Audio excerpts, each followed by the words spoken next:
नमस्कार साथियों, स्वागत है आप सभी का स्टडी शाला 2.0 के इस प्लेटफॉर्म पर। दोस्तों, आज हम लोग बात करने वाले हैं सुपर टेट की। बहुत सारे ऐसे टर्म्स हैं जिसको आप लोग जानना चाहते हैं, तो आज हम लोग उसी चीज़ों के बारे में डिस्कस करने वाले हैं। जैसे सुपर टेट की परीक्षा देने के लिए कौन कौन सी योग्यताएं होनी चाहिए, फॉर्म कौन कौन भर सकता है, कितना स्कोर करें कि हम जो है सेलेक्ट हो सकते हैं, इस पर भी बात होगी। पेपर का पैटर्न क्या होता है, कितना समय मिलता है पेपर हल करने में, उसका सिलेबस क्या होता है। मेन चीज दोस्तों क्या होती है कि यहाँ पर सिलेबस समझने में ही समस्या हो जाती है। सिलेबस लोग जान नहीं पाते हैं कि कितना पढ़ें और कहाँ कहाँ से पढ़ें। तो इस पर भी बहुत अच्छे से हम लोग बात करने वाले हैं। सिलेबस को, पूरा सिलेबस, इतना बड़ा सिलेबस कैसे कवर करना है ये भी मैं आपको बताऊंगा। और सबसे मोस्ट जो लोगों द्वारा पूछा जाने वाला प्रश्न है कि वैकेंसी कब आएगी, तो दोस्तों इस पर भी आज बात होने वाली है। तो आप लोग बिल्कुल तैयार हो जाइए। और मैं आपको एक बार बता दूं कि मैं अपनी स्ट्रेटजी भी आपको बताऊंगा कि मैंने कैसे जो है पढ़ाई की और पहली बार में ही 68,500 परीक्षा को मैंने टॉप किया। तो ये सारी चीजें मैं आपको बीच बीच में बताता रहूंगा, और एक इसकी वीडियो मैंने बता भी दिया है, तो उसे आप जाकर देख भी सकते हैं। चलिए, तो एक एक टॉपिक को उठाकर हम लोग बात करते हैं और बहुत अच्छे से समझते चलते हैं। देखिए, सबसे पहले बात आती है कि एलिजिबिलिटी क्या है, एलिजिबिलिटी क्राइटेरिया क्या है, कौन कौन योग्य होता है सुपर टेट का फॉर्म भरने को। तो दोस्तों, इसके लिए जो डिग्री आपको चाहिए होती है, बीटीसी, डीएलएड या बीएड में से कोई भी एक आप उत्तीर्ण होने चाहिए। ठीक है दोस्तों।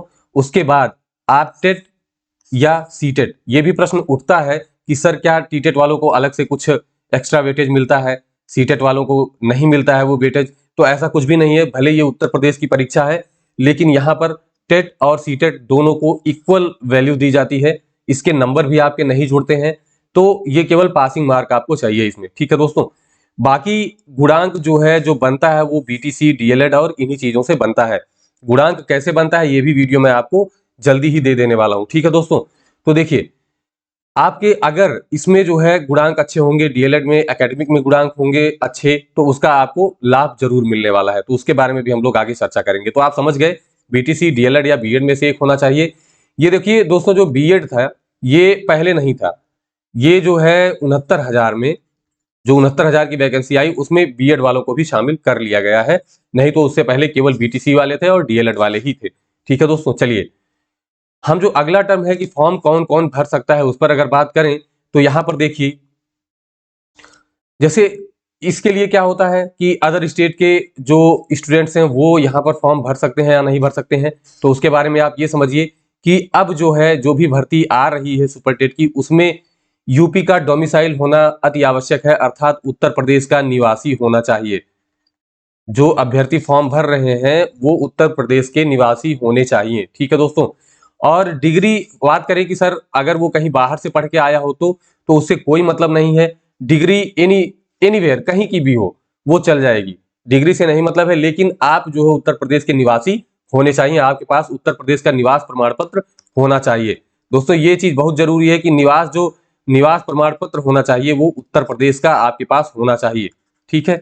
चलिए, अब देखिए बात करते हैं कि 68,500 में क्या हुआ था। 68,500 में जो बाहर के दूसरे स्टेट के स्टूडेंट्स थे, उन्होंने भी फॉर्म भर दिया था और उनको काउंसलिंग में रोक दिया गया। काउंसलिंग में रोक दिया गया तो वो कोर्ट चले गए और कोर्ट से फिर से उनकी ज्वाइनिंग हो गई। तो 68,500 में बाहर के अदर स्टेट के भी जो है अध्यापक हैं वो चयनित हुए हैं। लेकिन 69,000 में साफ साफ मना कर दिया गया, और आने वाली वैकेंसी में भी ये लागू रहेगा कि उत्तर प्रदेश के ही जो निवासी हैं वही परीक्षा में प्रतिभाग कर सकते हैं। दोस्तों, अगर हम सेफ स्कोर की बात करें, मोस्ट वांटेड आप लोगों का क्वेश्चन होता है कि कितना स्कोर करें कि हम सेफ होंगे। तो दोस्तों, एक चीज मैं बताऊं कि अगर आपको सिलेक्शन लेना है, अगर आपको सिलेक्शन लेना है, आपने एकदम मन बना लिया है कि आपको अध्यापक बनना ही बनना है, तो ये चीज आप छोड़ दीजिए कि आपको सेफ स्कोर करना है। सेफ स्कोर की बात ही नहीं है, आप मैक्सिमम स्कोर आपको करना है कि आप कितना पा सकते हैं। पूरा झोंक दीजिए, अपनी ताकत झोंक दीजिए कि मुझे इतना लाना ही लाना है। हाँ, वो अलग बात है कि आप अपना टारगेट फिक्स करिए। ठीक है दोस्तों। तो थोड़ी सी इस पर हम बात करते हैं कि टारगेट आपको कैसे फिक्स करना है। ठीक है। देखिए, सेफ स्कोर की बात अगर हम करें तो सेफ स्कोर आपका कैसे डिसाइड होता है ये भी मैं बता दूं। ठीक है। सेफ स्कोर आपका वैकेंसी के हिसाब से ही डिसाइड हो पाएगा। जैसे मान लीजिए आपकी 17,000 वैकेंसी की चर्चा हो रही थी। अगर आपकी 17,000 वैकेंसी है तो आपका जो स्कोर है, सेफ स्कोर है, उसका जो क्राइटेरिया है वो बढ़ जाएगा। क्योंकि जब वैकेंसी कम होगी तो जाहिर सी बात है कि मेरिट ज्यादा बनेगी। और दूसरी चीज ये है कि एकेडमिक बहुत मायने रखता है। एकेडमिक का मतलब है कि आप जो है हाई स्कूल में, इंटरमीडिएट में, उसके बाद आपका ग्रेजुएशन है, और उसके बाद आप बीटीसी, बीएड या डीएलएड जो भी हैं, बीएड जो भी आप हैं, इन चारों को मिला करके जो आपका एकेडमिक का गुणांक बनता है वो भी मायने रखता है कि आपका स्कोर कितना होना चाहिए। जैसे आपके गुणांक अगर अच्छे हैं, 30 प्लस हैं, या अब तो 35-35 हो गए हैं सबके, 35 है, 33 है, अगर इस तरह से आपके गुणांक हैं दोस्तों, तो आपको इसमें जो है अगर एक आध नंबर आपका कम भी आ जाता है तो भी कोई बात नहीं है, क्योंकि जब आपका सुपर टेट में 2.5 नंबर होता है, कितना होता है, 2.5 नंबर होता है, तो ये 2.5 नंबर एक गुणांक के बराबर होता है। गुणांक वाली चर्चा मैं करने वाला हूं। आपका 2.5 नंबर जो होता है वो एक गुणांक के बराबर होता है। तो दोस्तों अगर आपका एकेडमिक में यहाँ एक गुणांक बाकी के प्रतियोगियों से कम है, तो आपको यहाँ पर 2.5 नंबर बढ़ाने की जरूरत पड़ेगी, तो आपका स्कोर मार्जिन वैसे ही बढ़ जाएगा। तो हम लोगों ने दो चीजों को समझा। एक तो आपका मार्जिन कैसे बढ़ेगा, देखिए, जब वैकेंसी कम रहेगी तो आपका सेफ स्कोर बढ़ जाएगा, जब एकेडमिक आपका कम होगा तो भी आपका सेफ स्कोर बढ़ जाएगा। अगर आपका एकेडमिक अच्छा है, नंबर ऑफ वैकेंसी भी ज्यादा है, जैसे मान लीजिए अब 90,000 वैकेंसी आ जाए, तो जाहिर सी बात है कि जो कम नंबर पाएंगे वो भी सिलेक्ट हो जाएंगे। लेकिन मैं कहूंगा कि आप अपना टारगेट इतना बनाइए कि आप पहली लिस्ट में सिलेक्ट हो जाइए। जैसे सेफ स्कोर अगर हम बात करें तो 120 प्लस आपको होना ही होना है। अगर आप 120 प्लस हैं तो बिल्कुल आप सेफ हैं, और इसके लिए कैसे कैसे तैयारी करनी है ये भी मैं आपको बताने वाला हूं, सिलेबस में चर्चा करने वाले हैं हम लोग। ठीक है दोस्तों, तो ये आप समझ गए कि आपका सेफ स्कोर कितना होगा। कहाँ गया ये, देखिए आपका सेफ स्कोर कितना होना चाहिए ये भी आज हम लोग चर्चा कर लिए हैं। 120 प्लस तो आपको होना ही है। आप अपना टारगेट कैसे सेट करने वाले हैं इस पर भी बात होने वाली है। चलिए, अब अगर एकेडमिक अच्छा है तो भाई आपके लिए लाभ मिलना ही मिलना है। ठीक है दोस्तों, अब आगे चलिए। सेफ स्कोर, एक चीज मान के चलिए कि सेफ स्कोर पर आपको ये फोकस करना है कि आपको इतना टारगेट बनाना है कि यहां से आगे बढ़ना है। जैसे मैंने क्या किया था, मैंने 68,500 की परीक्षा में, जबकि वो लिखित थी दोस्तों, लिखित थी, उसमें उत्तर लिखना था एक जो है शब्द में या एक वाक्य में, उसमें मैंने अपना टारगेट 120 फिक्स किया था कि 120 से एक भी नंबर कम नहीं आने चाहिए, और मेरे 122 आए उसमें। वो अलग बात है कि परीक्षा का जब रिजल्ट आया तो मुझे 22 नंबर देकर फेल कर दिया गया था। फिर मैंने कोर्ट में जो है केस किया, कोर्ट में केस लड़ा, 6 महीने तक केस लड़ा, फिर जाकर के मेरी कॉपी निकली, उसमें 122 नंबर मेरे लिखे थे। फिर से मेरी कॉपी चेक हुई तो 2 नंबर और मेरे बढ़े, और मैं 124 नंबर पाया उसमें, और 124 नंबर पाकर मैंने प्रदेश में टॉप भी किया। और तो दोस्तों टारगेट आपका फिक्स होना चाहिए। मैं क्या करता था, मैं टारगेट फिक्स किया कि 120 चाहिए। 120 के लिए मेरे जो अच्छे सब्जेक्ट थे उसमें मैंने ज्यादा मार्क गेन करने की कोशिश की, जो मेरे थोड़े वीक थे उनको और बढ़ाने की कोशिश की। तो कैसे आपको करना है ये भी हम लोग बात करने वाले हैं। आइए अभी पेपर के पैटर्न पर एक बार बात करते हैं, और उसमें आपको कितना टाइम मिलने वाला है पेपर हल करने के लिए। देखिए, जो पेपर में नंबर ऑफ क्वेश्चंस होंगे वो आपके 150 होंगे, और 150 किस किस जो है टॉपिक से आने वाले हैं इस पर हम लोग बात करेंगे। और जो आपका पैटर्न होगा ये ऑब्जेक्टिव होने वाला है। ऑब्जेक्टिव का मतलब आपको 4 ऑप्शन भी दिया जाएगा। तो बात आई कि सर 4 ऑप्शन तो दिया ही जाता है, नहीं, 68,500 में ऑप्शन नहीं दिए गए थे, वहां पर केवल प्रश्न दिया गया था, और वो एक प्रयोगशाला के तरीके से प्रयोग किया गया था। वो पहला और आखिरी परीक्षा थी अपने प्रकार की। तो 68,500 में एक पेपर अलग से दिया गया था, और लिखने के लिए कॉपी अलग से दी गई थी, उसमें लाइनें बनी थी, एक लाइन में एक उत्तर आपको लिखना था। तो वहां ऑप्शन नहीं थे, और 69,000 में अब ऑप्शन आपको मिले हैं। तो आगे आने वाली वैकेंसी में भी आपको ऑप्शन मिलेंगे।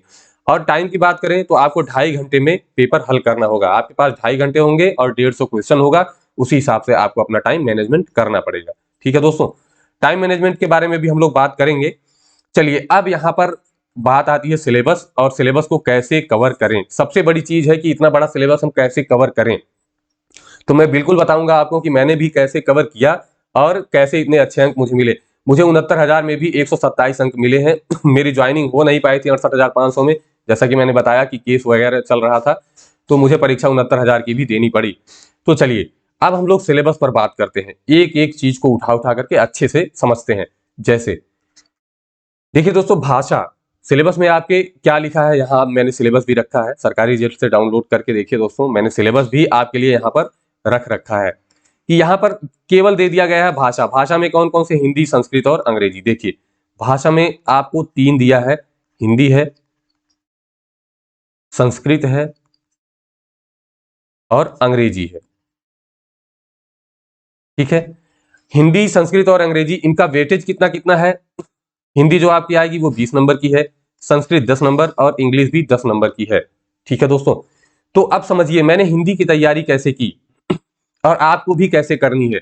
हिंदी की तैयारी के लिए देखिए उसमें आता क्या क्या है, जैसे वर्णमाला है, संधि है, समास है, तद्भव, तत्सम, वाक्य शुद्धि है, वर्तनी शुद्धि है, पर्यायवाची है, विलोम है। ये सारी चीजें आपको वहां पर पूछी जाएंगी। संज्ञा, सर्वनाम, क्रिया, विशेषण, तो विशेषण से प्रश्न तो आने ही आने रहते हैं। तो आप ये मानकर चलिए कि आपको हिंदी में अभ्यास बहुत ही ज्यादा करना है और हिंदी में आपका स्कोर अच्छा होना चाहिए, क्योंकि अगर हिंदी में आप पिछड़ते हैं तो आपका स्कोर पीछे चला जाएगा, क्योंकि बाकियों की हिंदी हिंदी लगभग सभी की अच्छी होती है। तो दोस्तों देखिए, हिंदी में आपको कैसे स्कोर करना है और कौन कौन सी किताबें पढ़नी है। देखिए मैंने क्या किया था, मैं हिंदी की जो लूसेंट है उसको मैंने पढ़ा। हिंदी की लूसेंट में आपको बहुत अच्छे अच्छे प्रश्न मिल जाएंगे और अभ्यास के लिए बहुत ही बेहतरीन है वो, तो आप उसको पढ़िए। हिंदी लूसेंट के साथ साथ देखिए दोस्तों, अब मैंने जो है एक आदित्य पब्लिकेशन की किताब आती है, आदित्य पब्लिकेशन से आपको तद्भव, तत्सम, वर्णमाला है और संधि है, समास है, इन सब वाक्यांश के लिए एक शब्द है, पर्यायवाची है, विलोम है, इन सब का अभ्यास करने का बहुत ही बढ़िया चांस मिल जाएगा वहां पर। बहुत ही जबरदस्त वहां पर प्रश्न दिए रहते हैं अच्छे तरीके से, बार बार आप अभ्यास करते रहे तो आपको तैयारी हो जाएगी। और एक सबसे जरूरी चीज कि आप यूट्यूब भी देखिए। मैंने यूट्यूब से अपनी 70% क्या 60% तैयारी मैंने यूट्यूब से करी थी। मैं यूट्यूब देखता था, रिवीजन करता था, जो मैं देख चुका हूं, जैसे वाक्यांश के लिए एक शब्द, तो मैं उसको बार बार देखता था। हाँ, एक मैंने देख लिया, नोट्स बना लिया, उसमें मेरा एक काम रहता था कि जो शब्द मुझे लगता था कि ये मुझे तैयार करना है, ये मुझे नहीं याद आ रहा है, क्योंकि मुझे लिखना था 68-500 में उत्तर लिखना था, तो मुझे वैसे ही याद होना चाहिए था कि मैंने वाक्यांश पढ़ा तो एक शब्द मेरे दिमाग में आ जाना चाहिए था। तो मैं यही करता था, वाक्यांश पढ़ता था, अगर मेरे दिमाग में शब्द क्लिक कर गया तो वो मैंने टिक कर लिया कि ये मुझे याद है, अगर नहीं क्लिक किया तो मैंने उसको अलग से नोट किया कि ये मुझे याद करना है। तो इस तरह से आप भी कर सकते हैं, बिल्कुल कहीं भी चूक मत करिए। अगर आपको अध्यापक बनना है तो एक सिरे से पूरा सब कुछ खारिज करते चलिए, सब कुछ पढ़ते चलिए। ठीक है दोस्तों। चलिए अब हम बात करें, अगर देखिए यहां पर आपकी तैयारी हो जाएगी और जो है आप कहीं से भी पढ़िए, आपकी इच्छा हो तो मैं भी चैनल पर हिंदी व्याकरण की एक पूरी क्लास ले रहा हूं, डेली शाम 7 बजे लाइव पढ़ाता भी हूं और पीछे की सारी क्लासें चल भी चुकी हैं। उसमें मैं अभ्यास अभी नहीं करा रहा हूं, तद्भव तत्सम इन सबका। तो तद्भव तत्सम के अभ्यास के लिए मैं बिल्कुल 10-10, 15-15 मिनट में ढेर सारे प्रश्नों को मैं वहां पर रखूंगा और आपके लिए बिल्कुल उसको जल्दी से हल कराऊंगा। चलिए, बाकी आप, मैं ये नहीं कह रहा हूं कि यहीं से पढ़िए, आप कहीं से भी पढ़िए जहां से आपको समझ में आए। बिल्कुल बस आपको पढ़ना है और आपको सिलेक्ट होना है, आपको अध्यापक बनना है। चलिए संस्कृत की बात करें तो संस्कृत के लिए मैंने एक किताब ली थी, संस्कृत ज्ञान गंगा की किताब थी, वो मैंने पढ़ी थी। और उसके बाद मैंने यूट्यूब का भी सहारा लिया था, क्योंकि जो उसमें टॉपिक थे उसको मैं देखता था यूट्यूब से और आगे कंटिन्यू करता था। एक फायदा यहाँ पर प्लस पॉइंट ये है कि हिंदी और संस्कृत का लगभग 70-60% सिलेबस मैच कर जाता है, तो स्कोर अच्छे आ जाते हैं। और इंग्लिश के लिए आप एक कोई किताब ले लीजिए। किताब देखिए, ये जो है इसमें कहा गया है कि इंटरमीडिएट तक जो है इसका रहेगा, लेवल रहेगा। तो आप कोई भी एक किताब लीजिए, प्रीपोजिशन है, प्रोनाउन है, नाउन है, ये सारी चीजें वहां से आप पढ़ सकते हैं और आप नंबर अच्छे ला सकते हैं। देखिए, तो ये जो 40 नंबर आपके हैं, इसमें से आपको कम से कम 35 नंबर तो लाने ही लाने हैं। कैसे? आप टारगेट रखिए कि हिंदी में आप 19 और 20 में रहेंगे, 19 या तो 20, मतलब हिंदी में आपके गलत नहीं होने चाहिए। हिंदी आप तैयार भी कर सकते हैं, हिंदी सबको समझ में आती भी है और इसका अभ्यास करिए, समय है आपके पास। उसके बाद संस्कृत में दोस्तों, संस्कृत में कम से कम 8 नंबर आप लाइए ही लाइए, और इंग्लिश में भी आपका यही है कि 8 नंबर आप लाइए। अपना टारगेट फिक्स कर लीजिए कि मुझे 8 नंबर लाना ही लाना है, चाहे जैसे।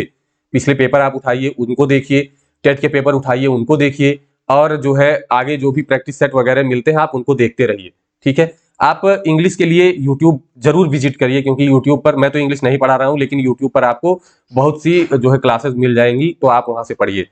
ठीक है दोस्तों, आपकी पढ़ाई जरूरी है, आप कहीं से भी पढ़िए, चाहे हमारे पास से पढ़िए, चाहे किसी के साथ पढ़िए। ठीक है, चलिए, ये आपका यहां से 35 नंबर तो कम से कम होना ही चाहिए अगर आपने टारगेट फिक्स किया है। आप अपने लेवल के हिसाब से कर सकते हैं, लेकिन यहां पर दोस्तों ध्यान दीजिएगा कि यहां पर आपको अपना लेवल जो है उस हिसाब से रखना पड़ेगा। रखना क्यों पड़ेगा? क्योंकि बाकी के जो प्रतियोगी आपके हैं उनकी तैयारी बिल्कुल उसी तरीके से रहेगी, तो आपको भी उस तरीके से तैयारी आपकी करनी है। ठीक है दोस्तों, कुछ लोग कहेंगे कि सर इंग्लिश जो है वीक है, तो बिल्कुल आप यहाँ पर मैनेज कर सकते हैं। मान लीजिए आप 33 नंबर भी यहाँ पर पाते हैं, आपके इंग्लिश में 2 नंबर और कम हो जाते हैं, तो आप यहाँ पर मैनेज करने की कोशिश करिए। संस्कृत को 9 करिए, हिंदी को 20 ही रखिए, 20 से कम ना होने दीजिए। ठीक है, तो इस तरह से आप अपने हिसाब से मैनेज कर सकते हैं। बात करते हैं हम गणित की। गणित आपके 20 नंबर का आता है। गणित आपका स्कोर बढ़ाने में बहुत ही ज्यादा मायने रखता है। गणित मेरी बहुत अच्छी है, तो मेरे 20 में 20 सही हो गए थे, तो गणित में मुझे कोई समस्या नहीं आई। और गणित जो है आप बिल्कुल पढ़ते रहिए। यूट्यूब पे बहुत से टीचर हैं जो पढ़ा रहे हैं गणित, ट्रिकी मैथ्स भी पढ़ाते हैं, आपको जल्दी समझ में आ जाएगा। और जिनको बेसिक से एकदम पढ़ना है, जिनको मैथ बिल्कुल वो ये जानते हैं कि उनको मैथ बहुत अच्छे से नहीं आती है, तो मैं एकदम बेसिक से मैथ शुरू करने वाला हूं।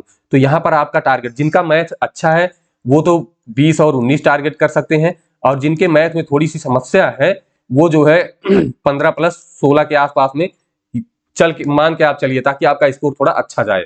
ठीक है दोस्तों, तो देखिए 15 तो वैसे भी नॉर्मली आप पा सकते हैं अगर आप बेसिक जानते हैं तो मैथ में आपके लगभग 17-18 चैप्टर हैं।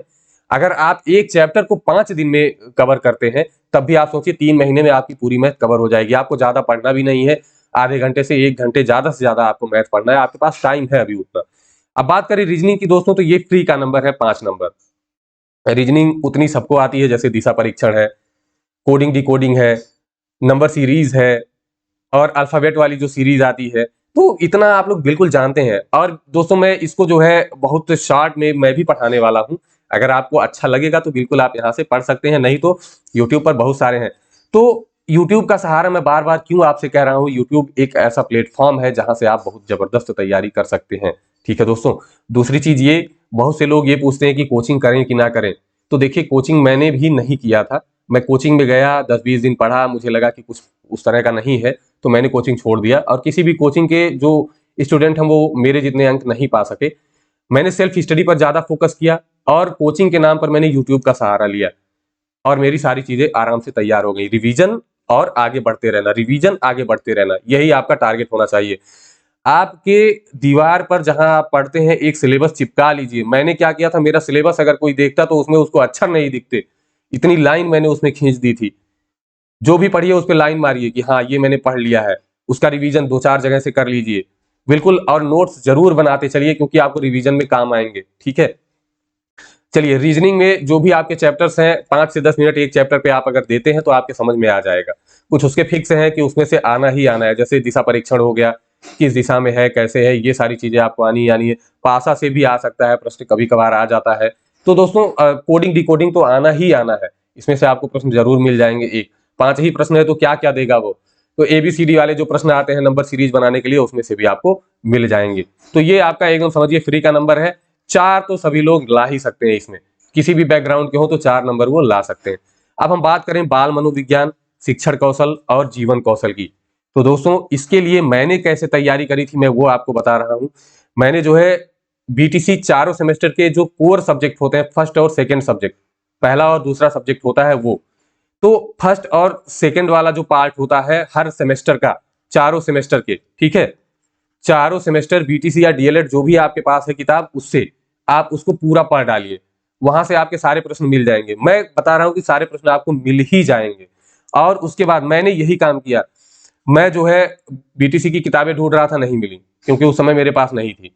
तो मैंने SCRT की वेबसाइट पर जा करके वहां से PDF में डाउनलोड किया, और 11 से 12 दिन में मैंने 6 से 7 किताबें पढ़ डाली, और उसके शॉर्ट नोट भी बनाए। वो भी मैं आप लोगों को बिल्कुल दे दूंगा। शॉर्ट नोट मैंने बनाया और उससे मैंने तैयारी की, और इसमें भी मेरे अच्छे नंबर आए। 30 टोटल इसका 30 नंबर बनता है, तो इसमें आप 25 टारगेट करने की कोशिश करिए। आपके 25 टारगेट होने चाहिए। मेरे भी लगभग 25 या 24 के आसपास में ही आए थे। तो दोस्तों आप टारगेट करिए। इसके साथ साथ आप YouTube से बिल्कुल रिवीजन करते रहिए। आपका सबसे बढ़िया माध्यम ये होगा कि सिलेबस में एक एक टॉपिक उठाइए और उसको पढ़ जाइए। जैसे यहाँ देखिए, आप अगर यहाँ जीवन कौशल में आकर देखें तो क्या है, प्रेरणा है। प्रेरणा आप एक टॉपिक उठाइए और उसको पढ़ जाइए।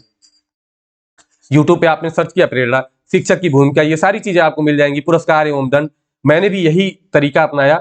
मैं किताब पढ़ता था और यूट्यूब पढ़ता था, मैं दोनों सहारे चलता था, किताब भी यूट्यूब भी। जैसे शिक्षण कौशल में है शिक्षण विधियां एवं शिक्षण कौशल, तो दोस्तों आपके एससीईआरटी जो बीटीसी डीएलएड की किताब है उसमें बहुत अच्छे से ये चीज दी गई है। इसमें जितने भी आपके चैप्टर हैं सब उसमें दिए गए हैं। वर्तमान भारतीय समाज एवं नवीन प्रयास जो है, शिक्षा के नवीन प्रयास, ये सारी चीजें आपको उसमें मिल जाएंगी। तो बहुत ज्यादा भटकने की जरूरत आपको नहीं पड़ेगी। आप वहां किताब से पढ़िए, उसके बाद किसी भी यूट्यूब चैनल को फॉलो करिए। मैं भी ये चीज पढ़ाने वाला हूं, मेरे चैनल पर भी ये चीजें आने वाली हैं, जल्दी ही आ जाएंगी। ठीक है दोस्तों, और उसमें मैं कोशिश करूंगा कि आपको शॉर्ट में भी दूं और नोट्स के रूप में भी दे दूं। और नोट्स आपको मेरे टेलीग्राम चैनल पर मिल जाएंगे, जिसका लिंक डिस्क्रिप्शन बॉक्स में दिया गया है। ठीक है दोस्तों, चलिए, तो आप यहाँ पर आपने लगभग 25 का टारगेट रख लिया है। तो यहाँ देखिए आपने 35 से 33 यहाँ किया टारगेट। और दोस्तों गणित में आप जो स्ट्रांग है, जो गणित अच्छी है, उन्होंने 20 का 19 का टारगेट रखा। रीजनिंग में 4 का, जिनकी रीजनिंग अच्छी है वो तो 5 कर सकते हैं। बाल मनोविज्ञान यहाँ पर आप 25 करिए, या आपका लग रहा है कि नहीं अच्छा है तो 22-23 का भी आपका टारगेट अच्छा रहेगा, चल सकता है। ठीक है, अब बात आई करंट अफेयर, जिसका वेटेज सबसे ज्यादा है, करंट अफेयर्स और जीके। ठीक है दोस्तों, यहां पर आपको कैसे पढ़ना है, मैंने कैसे तैयारी की। मैं क्या करता था, एक न्यूज़पेपर डेली पढ़ता था। न्यूज़पेपर पढ़ने से ये होगा कि आप जो है वर्तमान समय के जो घटनाएं हैं उनसे आप जुड़े रहेंगे। जब आप कोई चीज पेपर में पढ़ते हैं, फिर आपको करंट अफेयर्स में वो चीज मिलती है, तो आपको दिमाग में तुरंत छप जाती है कि हाँ यार मैंने ये तो पढ़ा था। तो आपको वो चीज याद हो जाएगी, बड़े अच्छे से याद हो जाएगी। ठीक है, उसके बाद देखिए करंट अफेयर के लिए मैंने क्या किया, मैं डेली जो है यूट्यूब से करंट अफेयर मैंने यूट्यूब से ज्यादा तैयार किया था। डेली मैं यूट्यूब से जो है कम से कम 2-3 वीडियोज 15-15 मिनट की देखता था और उसका नोट्स बनाता था। नोट्स इज वेरी इंपॉर्टेंट, मैं बार बार कह रहा हूं, नोट्स बनाता था। ठीक है, और मैं नोट्स का रिवीजन जरूर करता था। सुबह में पढ़ा, शाम को भी एक बार रिवीजन, 5 मिनट लगता है रिवीजन करने में। ठीक है, तो नोट्स का मैं रिवीजन करता था डेली का डेली। उसके बाद फिर वीकली वीडियोज आ जाती थी तो मैं वीकली भी उसका रिवीजन करता था। इसमें 2 तरीके से मैंने किया था, एक यूपी के करंट अफेयर थे, ठीक है, और एक इंटरनेशनल और नेशनल करंट अफेयर थे। तो यूपी के करंट अफेयर भी मैंने पढ़ा था अलग से, वो भी यूट्यूब से ही मैंने कवर किया था। और दोस्तों इसके लिए मैं अगर किताब की बात करूं तो किताब के लिए मैंने क्या किया था, सबसे पहले मैंने अपना खुद का नोट्स बनाया था। ठीक है, और नोट्स डेली डेली जो था वो बनाया था और उसको रिवाइज करते जा रहा था, तो याद हो जा रही थी चीजें। यूट्यूब पर वीकली और मंथली भी करंट अफेयर आपको मिल जाती हैं। उसके बाद मैंने एक किताब ली थी स्पीडी की। स्पीडी की किताब जो आती है वो एनुअल भी आती है, मंथली भी आती है। तो आपको 12 महीने के एक एक दिन का करंट अफेयर उसमें दिया होता है। तो दोस्तों जब आप अपना नोट्स और ये स्पीडी दोनों पढ़ेंगे तो आपका रिवीजन बहुत तगड़े से हो जाएगा। ठीक है, और स्पीडी में खास बात यह है कि जो चर्चित व्यक्तित्व है इनका अलग से दिया रहता है, दिवस है अलग से दिया रहता है, सूचकांक है अलग से दिया रहता है, पद पर कौन कौन है वो अलग से दिया रहता है। तो वहां पर आपको बहुत सारे एडवांटेज मिलने वाले हैं स्पीडी से। तो मैं रिकमेंड करूंगा कि आप स्पीडी जरूर पढ़ें।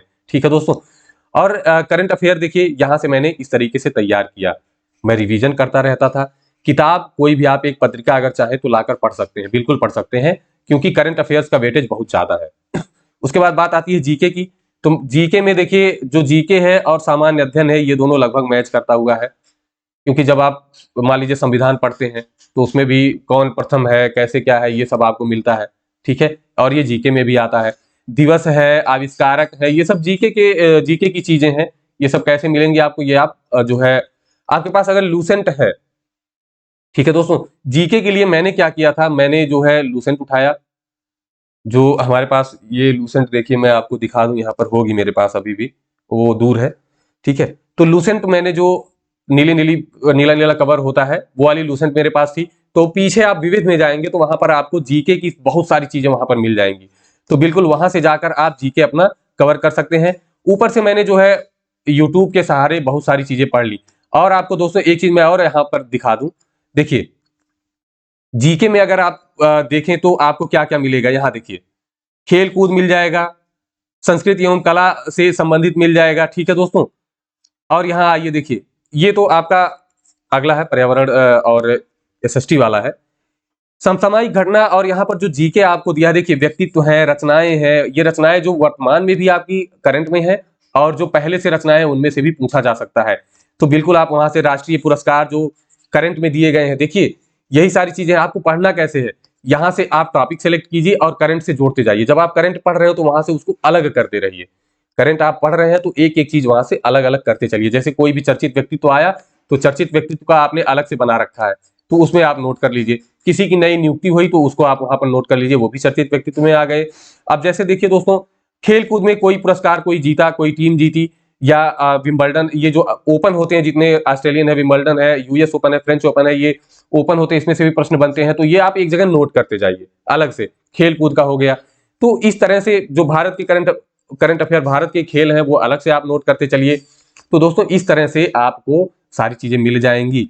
और यहाँ पर यूपी का जो जीके है वो भी आपको बहुत अच्छे से पढ़ना पड़ेगा, ठीक है, क्योंकि यूपी से कम 5 से 6 प्रश्न आपको मिलने ही मिलने हैं। तो ये भी आप पढ़िए, ठीक, ये चीज आप समझ गए। अब हम बात करते हैं पर्यावरण एवं सामाजिक अध्ययन पर। सामाजिक अध्ययन में आपके इतिहास, भूगोल, संविधान, ये सारी चीजें आती हैं। तो बहुत डीप से आपसे नहीं पूछा जाएगा। देखिए, अगर मैं सामाजिक अध्ययन की चर्चा करूं, सिलेबस के बारे में बात करूं, तो यहां आप देख सकते हैं। देखिए, जैसे पृथ्वी की संरचना है, तो बहुत डीप से आपको नहीं पूछने वाला है कि आईएएस पीसीएस की लेवल का पूछ लेगा, नहीं। आपका सिलेबस थोड़ा सा लंबा है, लेकिन टफ नहीं है बहुत। आपको एक तो सामान्य जानकारी उसके बारे में होनी चाहिए। जैसे नदियां हैं, तो प्रमुख नदियां कौन कौन सी हैं, किस क्षेत्र में बहती हैं, उनका योगदान क्या है, ये आपको पता होना चाहिए, ठीक है। उसके बाद देखिए, पर्वत है, महाद्वीप है, महासागर है, ये तो विश्व की बात हो गई। भारत देखिए, अक्षांश है, देशांतर, इसके बारे में आपको एक सामान्य जानकारी होनी चाहिए। इसकी सामान्य जानकारी, आपको वैशिष्टता नहीं होनी चाहिए कि आप एकदम विशेषज्ञ हो जाइए। सामान्य जानकारी से आपका काम चल जाएगा बड़े अच्छे से, ठीक है। अब देखिए, भारतीय संविधान जैसे है, समाज सुधारक आंदोलन है, तो स्वतंत्रता संग्राम है, इसके बारे में आपको सामान्य जानकारी होनी चाहिए कि कौन से सेनानी थे हमारे और किस जगह से वो लड़े थे। ये सारी चीजें पूछी जाती हैं। और जो कांग्रेस के अधिवेशन है, इसमें से भी प्रश्न बनते हैं। तो ये सब है। अगर आप पढ़ना चाहें तो मैं भी इसको पढ़ाऊंगा, यहाँ से भी पढ़ सकते हैं, नहीं तो आप यूट्यूब का सहारा लेकर कहीं से भी पढ़िए। बस आपका सिलेक्शन जरूरी है, कहीं से भी आप पढ़िए, ठीक है दोस्तों। चलिए, ये चीज आपके समझ में आ गई। पर्यावरण संरक्षण, देखिए ये टॉपिक जो है, पर्यावरण से आपको प्रश्न जरूर मिलेंगे। यहाँ आपका पर्यावरण मैंने अलग लिखा है, तो पर्यावरण से आपको जरूर मिलने वाले हैं प्रश्न। देखिए, पर्यावरण में जो पर्यावरण संरक्षण के अधिनियम है, ये बहुत इंपॉर्टेंट है। जैसे वन संरक्षण अधिनियम है, बाघ परियोजना है, हाथी परियोजना है, हंगुल परियोजना है, ये सारी चीजें आपको एकदम कंठस्थ हो जानी चाहिए, याद हो जानी चाहिए। पर्यावरण से संबंधित जितने दिवस हैं, वो आप एकदम रट कर चलिए। पर्यावरण से संबंधित कोई करंट अफेयर आता है, तो वो भी आप एकदम तैयार करते चलें, वो आपको बिल्कुल मिलेगा। और जो है सामान्य अध्ययन की बात हुई, तो एक एक सब्जेक्ट, जैसे संविधान की क्लास जल्दी ही मैं शुरू कर देने वाला हूं, तो वहां से आप चाहे तो पढ़ सकते हैं। उसके लिए आपको मेरा चैनल एक बार सब्सक्राइब करना पड़ेगा, नोटिफिकेशन को ऑन कर लीजिए। और मेरे चैनल पर हिंदी वगैरह की क्लासेस चल रही हैं, जिसको आप जाकर देख सकते हैं। अब बात करें सूचना तकनीकी की, तो सूचना तकनीकी में देखिए, आपको किससे प्रश्न मिलेंगे, कंप्यूटर से प्रश्न मिलेंगे, इंटरनेट से प्रश्न मिलेंगे, और ओपन रिसोर्स से क्वेश्चन मिलेंगे, ठीक है। ओपन रिसोर्स से भी क्वेश्चन मिलेंगे। तो देखिए दोस्तों, ये आपके बहुत टफ प्रश्न नहीं आते हैं। जैसे कंप्यूटर में कोई फुल फॉर्म पूछ लिया आपसे, सीपीयू का फुल फॉर्म पूछ लिया, या इस तरीके की चीजें पूछ ली, इंटरनेट के बारे में थोड़ा सा कुछ पूछ लिया, तो इतना ही आपसे पूछा जाने वाला, बहुत कठिन जो है प्रश्न नहीं बनने वाले हैं।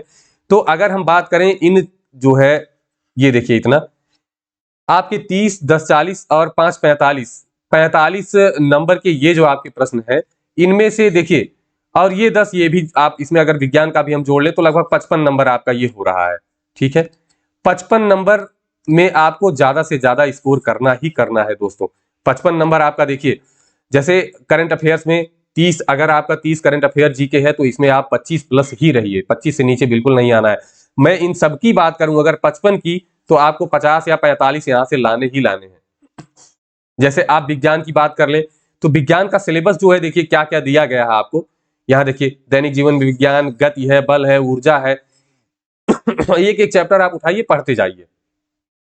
इसमें से कुछ फिक्स हैं। फिक्स का क्या है, जैसे आपका विटामिन है, पोषण से संबंधित जो चीजें हैं, हमारे शरीर के बारे में है, पाचन तंत्र है, उत्सर्जन तंत्र है, ये सारी चीजें उसमें से प्रश्न आते ही आते हैं। विटामिन, प्रोटीन कहाँ से कौन सा स्रावित होता है, किसकी कमी से कौन सा रोग होता है, ये सारी चीजें आप समझ रहे हैं कि कैसे पढ़नी है। मैं ये यहाँ पर भी पढ़ाने वाला हूँ, आप चाहें तो यहाँ से भी पढ़ सकते हैं। अभी आपके पास समय है, धीरे धीरे आप तैयारी करते रहिए। अगर रेगुलर आप रहेंगे, बराबर पढ़ते रहेंगे, तो आपका सब कुछ तैयार हो जाएगा, ठीक है दोस्तों। देखिए, 10 में से साइंस में आपको 8 नंबर लाने ही पड़ेंगे, कम से कम आपको 8 नंबर यहां से लाना है। सूचना तकनीकी में भी आप 4 नंबर ला सकते हैं, और ये 30, 10, 40 में से आपको 35 तो लाने ही पड़ेंगे। अगर आप 35 लाते हैं तो आपका स्कोर अच्छा होगा। 35, 8, 5, 13, 43 और 4, 47 नंबर आपके आ रहे हैं, तब भी देखिए कम ही हो रहा है, ठीक है। तो आप एकदम अपने तरफ से बढ़ाकर ही चलिए, ठीक है। तो टारगेट जितना ऊंचा बनाएंगे, उसको अचीव करने के लिए आपको मेहनत उतनी ही ज्यादा पड़ेगी। तो क्या करना है, एक बार मेहनत करने से अगर भविष्य बन जाता है तो बिल्कुल आप मेहनत आपकी जायज होगी। तो आप मेहनत एकदम जबरदस्त करिए। मैंने बता दिया कि मैंने कहाँ-कहाँ से पढ़ा है। साइंस के लिए अगर आप किताब जो है चाहें, देखिए इसको मैं हटा दे रहा हूँ। साइंस के लिए अगर आप किताब चाहें तो एनसीईआरटी की किताब आप पढ़ सकते हैं। साइंस के लिए एनसीईआरटी की किताब मैंने क्या किया था, मेरे पास जो लूसेंट था उसमें पीछे साइंस दिया रहता है, तो मैंने वो लूसेंट के साइंस पूरा पढ़ लिया। उससे मेरे काम चल गए थे, ठीक है। लेकिन मैंने जो है प्राथमिक की 6, 7 और 8 की जो किताब आती है वो भी विज्ञान की किताब मैंने पढ़ ली, क्योंकि उसमें दैनिक जीवन से संबंधित चीजें हैं, तो वो आपको परीक्षा में पूछी जा सकती हैं। और वहां पर भी पोषण से संबंधित चीजें थोड़ी कहानी के तौर पर दी गई हैं, तो आपको याद करने में आसानी हो जाएगी। अन्यथा आप कहीं और से अगर पढ़ सकते हो तो पढ़ सकते हैं, यूट्यूब का सहारा बिल्कुल आप लेते रहें, ठीक है। ये चीज सूचना तकनीकी है, यूट्यूब से आप बिल्कुल पढ़ सकते हैं। पर्यावरण से संबंधित यूट्यूब पे आपको सब कुछ मिल जाएगा। मैं भी पढ़ाने वाला हूँ, तो आप चाहें तो बिल्कुल पढ़ सकते हैं। मेरा एक्सपीरियंस भी रहा है, मैंने दोनों परीक्षाएं दी हैं, और मान लीजिए 69,000 में तैयारी करने का मौका नहीं मिला, लेकिन मैंने परीक्षाएं दी हैं। अपने दोस्तों की भी तैयारी कराई, वो लोग भी सेलेक्ट हुए हैं, ठीक है। तो इस ये रहा हम लोगों का पूरा अपना टारगेट। अगर हम लोग एक बार जोड़ कर चलें कि हमारे कितने नंबर हो रहे हैं, तो यहाँ हमने जोड़ा था 35 नंबर, और यहाँ मैंने 15 बहुत मिनिमम करके जोड़ा है, यहाँ मैंने 4 जोड़ लिया है, और इसमें मैंने कहा है आपको 30 नंबर में कम से कम 22 या 23 नंबर आप लाइए, तो मैं 23 जोड़कर चलता हूँ। आप अपना अलग से जोड़ सकते हैं, ठीक है दोस्तों। और इसमें मैंने कहा 45 जो है लाइए, आप घटा बढ़ा सकते हैं, इधर उधर कर सकते हैं। आपका जो स्ट्रांग हो उसको थोड़ा सा बढ़ाइए, जो वीक हो उसको धीरे धीरे बढ़ाइए। स्ट्रांग वाले में आपका कहीं गलत होने का चांस ना छूटे, ठीक है। जैसे आप मैथ के स्टूडेंट हैं तो मैथ आपका गलत बिल्कुल भी नहीं होना चाहिए। तो ये 15 मैंने लिखा है, तो ये आपका कितना हो जाएगा, 18 हो जाएगा, ठीक है। स्कोर आपको बढ़ाने में मदद करेगा गणित। गणित की बेसिक से क्लास में शुरू करने वाला हूं, आपको वीडियो अगले ही दिन से मिल जाएगी, मिलना शुरू हो जाएगी, ठीक है दोस्तों। तो ये देखिए आपने कितना यहाँ पर नोट कर लिया है, इधर के पूरे 55 में आपने 45 नोट कर लिया है, ठीक है दोस्तों। तो अब हम लोग देखते हैं कि क्या हम लोग कुछ लेवल तक पहुंच रहे हैं। ये इस तरीके से अगर आप तैयार करते हैं तो आप जोड़कर चलिए, कितना हुआ टोटल आप करिए, फटाक से टोटल कर लीजिए, उसके बाद हम लोग आगे बढ़ते हैं। 8 5 13 हुआ, 3 हाँ जोड़कर चलिए, 8 5 13 4 17, 17 और 3 20 और 5 25, 5 हासिल 2, 3 1 4 2 6, 4 10 2 12। दोस्तों इतना कम करने के बाद भी हम लोग 125 नंबर पर पहुंच गए हैं, ठीक है। तो आप अपना टारगेट बना सकते हैं, इसको थोड़ा सा बढ़ा भी सकते हैं। जैसे यहाँ पर मैंने 45 ही जोड़ा है, ठीक है। तो बाकी ये 23 ही जोड़ा है, यहाँ पर गुंजाइश है बढ़ाने की। ये 45 जोड़ा है, इसको भी गुंजाइश है बढ़ाने की।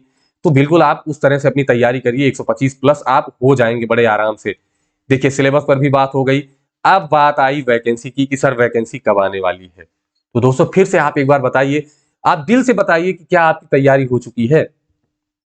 आप जैसे किसी युद्ध में जब जाइए तो क्या करते हैं, पहले आप अपनी तैयारी करते हैं, युद्ध की पूरी तैयारी करते हैं, तभी तो सामने से जो आपका दुश्मन है उसको आमंत्रित करते हैं कि आओ युद्ध करो। बिना तैयारी के तो आप युद्ध में पहुंच नहीं जाएंगे, ठीक है। तो वैकेंसी आप क्यों पूछ रहे हैं अभी, अगर आपकी तैयारी 100% हो गई है तो आप वैकेंसी बुलाइए। लेकिन अगर वैकेंसी आती है फिर आपको सोचना पड़ता है कि कैसे तैयार करें, अब तो छूट रहा है, फिर आप उसी में मारा मारी मच जाएगी कि क्या पढ़ें क्या छोड़ें। तो दोस्तों वैकेंसी का इंतजार आप मत करिए, आप तैयारी करिए अपनी, ताकि वैकेंसी जब भी आए आपकी एक सीट पक्की हो जाए। आपको अध्यापक बनना है, भविष्य वक्ता नहीं। तो आप तैयारी इस तरह से करिए कि जैसे ही पेपर आए, मतलब परीक्षा का कोई भी नोटिफिकेशन आता है, तो आपको लगे कि अब मुझे अभ्यास करना शुरू कर देना है, मैंने तो तैयारी कर ली है। तो दोस्तों वैकेंसी आने से पहले आपकी तैयारी कंप्लीट हो जानी चाहिए, ठीक है। दुश्मन आक्रमण करे तब मैं तैयारी करूं, इसकी प्रतीक्षा मत करें, आप पहले से तैयारी करें। हाँ ये है कि 2022 में वैकेंसी आने की पूरी संभावना है।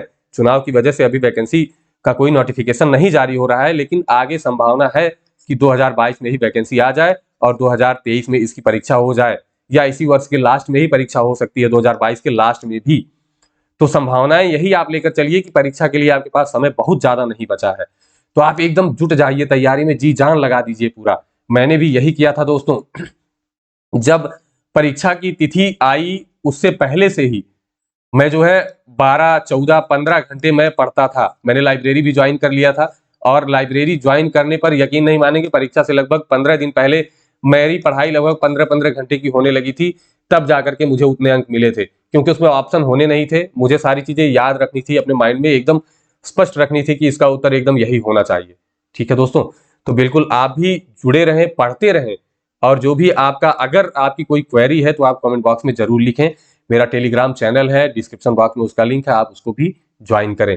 फिर मिलते हैं। आपको एक किताबों की लिस्ट भी मैं बताऊंगा कि कौन कौन सी किताब आप लेकर पढ़ सकते हैं, लेकिन मेरा सजेशन ये रहेगा कि आप टॉपिक वाइज पढ़ें, कहीं से भी पढ़ें, किसी भी किताब से पढ़ें, लेकिन आपका टॉपिक एकदम क्लियर होना चाहिए। ठीक है दोस्तों, तो हम लोगों ने आज सारी चीजें एकदम क्लियर कर ली हैं। मैंने कैसे परीक्षा में अच्छे नंबर लाए ये भी मैंने बताया, और आपको क्या करना है ये भी आप समझिए। सिलेबस आप अपने सामने जरूर टांग कर रखिए, सिलेबस बहुत इंपॉर्टेंट है, उस पर टिक करते रहिए कि आपने क्या क्या पढ़ लिया है। ठीक है दोस्तों, कि उसी तरीके से सिलेबस से ही एग्जामिनर पेपर बनाता है, उसी में से प्रश्न रखने की कोशिश की जाती है। अलग से बहुत कम ही प्रश्न होते हैं। तो आपके जो 25 मैंने छोड़े हैं कि 125 आपको लाने हैं, 25 आपके गलत हो सकते हैं, वही प्रश्न है जो बाहर से आ जाएंगे। तो कम से कम जो अंदर से आने वाले हैं वो आपके गलत नहीं होने चाहिए। दोस्तों फिर मिलते हैं हम लोग ऐसी ही एक अच्छी वीडियो के साथ, और क्लास जो है मैथ की क्लास शुरू हो जाने वाली है, आगे की क्लासें भी आने वाली हैं चैनल पर। चैनल को एक बार आप लाइक कर लें, सब्सक्राइब कर लें और बेल आइकन भी दबा लें, ताकि आपको आने वाली वीडियो मिलती रहे। तब तक के लिए जय हिंद, नमस्कार।